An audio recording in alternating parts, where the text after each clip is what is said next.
திரு பல்பீர் சிங் மற்றும் காவல் அதிகாரிகள் மீது சுமத்தப்பட்ட குற்றச்சாட்டின் பேரில் அவர்களுக்கு எதிராக சிபிசிஐடி போலீசார் குற்றப்பத்திரிகையை தாக்கல் செய்துள்ளனர். மேற்படி குற்றப்பத்திரிகையை தாக்கல் செய்து நீதிமன்றம் அவர்களுக்கு அழைப்பாணை அனுப்பியிருக்கிறது. மேற்படி நீதிமன்ற அழைப்பாணையின் பேரில் அனைத்து காவல்துறை அதிகாரிகளும் இன்றைய தினம் நான் மற்றும் மூத்த வழக்கறிஞர் முத்துராமலிங்கம் அவர்கள் மூலமாக இன்றைய தினம் அவர்களுக்கான பிணை பத்திரங்களை தாக்கல் செய்தார்கள். மேற்படி பிணை பத்திரங்கள் தாக்கல் செய்யக்கூடாது என்று சிலர் எதிர்ப்பு தெரிவித்தார்கள். அதை சிலர் என்று நான் ஏன் சொல்கிறேன் என்று சொன்னால், குற்றஞ்சாட்டப்பட்டவர்கள் சார்பாக யாரும் நீதிமன்றத்திலே அதற்கு வழக்கில் ஆஜராகக்கூடிய அதிகாரத்தை தேவைப்படும் மெமோவோ வக்காலத்தோ தாக்கல் செய்யாததால் சிலர் என்று நான் குறிப்பிடுகின்றேன்.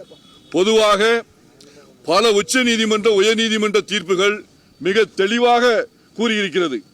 ஒரு வழக்கில் புலன் விசாரணை முடிந்து குற்றப்பத்திரிகை தாக்கல் செய்த பின்பு எதிரியை கைது செய்ய வேண்டும் என்ற அவசியமில்லை என்று பல முன் தீர்ப்புகள் உள்ளன. அதாவது ஒரு வழக்கிலே அந்த ஒரு எதிரியை கைது செய்வதற்கு காரணமே குற்றவியல் நடைமுறை சட்டத்தின்படி அவர் அந்த விசாரணைக்கு குந்தகம் விளைவிப்பார், சாட்சிகளை கலைப்பார் என்ற ஒரே காரணத்திற்காகத்தான் முதல் தகவல் அறிக்கை பதிவு செய்தவுடன் கைது என்ற ஒரு பிரிவை குற்றவியல் நடைமுறை சட்டத்தில் வைத்திருந்தார்கள். இந்த வழக்கை பொறுத்தவரையிலே விசாரணை முடிந்து இறுதி அறிக்கை தாக்கல் செய்யப்பட்ட பின்பு இது போன்ற சாட்சிகளை கலைப்பதோ விசாரணைக்கு இடைஞ்சல் செய்வதோ என்ற கேள்விக்கே இடமில்லை. ஆக இந்த வழக்கை பொறுத்தவரை இது ஒரு வழக்கல்ல. இதே நீதிமன்றத்திலே சிபிசிஐடி கடந்த 3 மாதங்களுக்கு முன்பாக தாக்கல் செய்த வழக்கில், சிவந்திப்பட்டியிலே இருக்கக்கூடிய லாக்அப் டெத் வழக்கில் இதே குற்றப்பத்திரிகை தாக்கல் செய்யப்பட்ட பின்பு அங்கு அதில் சம்பந்தப்பட்ட குற்றஞ்சாட்டப்பட்ட காவல்துறை அதிகாரிகள் இதே நடைமுறையின்படி ஆஜராகி தங்களுடைய பிணை பத்திரங்களை தாக்கல் செய்திருக்கிறார்கள். அதே நடைமுறையைத்தான் இன்றைய தினமும் இந்த வழக்கில் குற்றஞ்சாட்டப்பட்ட நபர்கள் செய்திருக்கின்றார்கள். இது ஏதோ புதிதாக நடக்கக்கூடிய நடைமுறை அல்ல. இது சட்டத்தை மீறி நடக்கக்கூடிய நடைமுறையும் அல்ல. ஏதோ இது சட்டத்தை மீறி நீதிமன்றமே தவறளித்ததை போல் சிலர் இதை வாதத்தை வைத்தார்கள். அந்த வாதங்கள் நீதிமன்றத்தில் எடுபடவில்லை.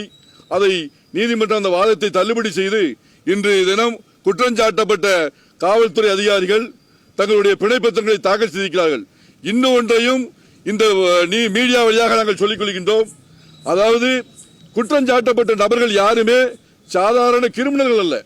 அவர்கள் அனைவருமே இன்றைய வரைக்கும் காவல்துறையிலே பணியாற்றிக்கக்கூடிய ஒரு அரசு ஊழியர்கள், ஒரு பொறுப்பான அதிகாரிகள்.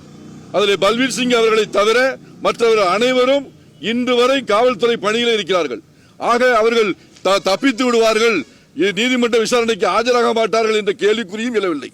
ஆக சாட்சியை கலைப்பார்கள் என்ற கேள்விக்கு இடமில்லை. விசாரணைக்கு குந்தகம் விளைவிப்பார்கள் என்ற விசாரணைக்கு இடமில்லை.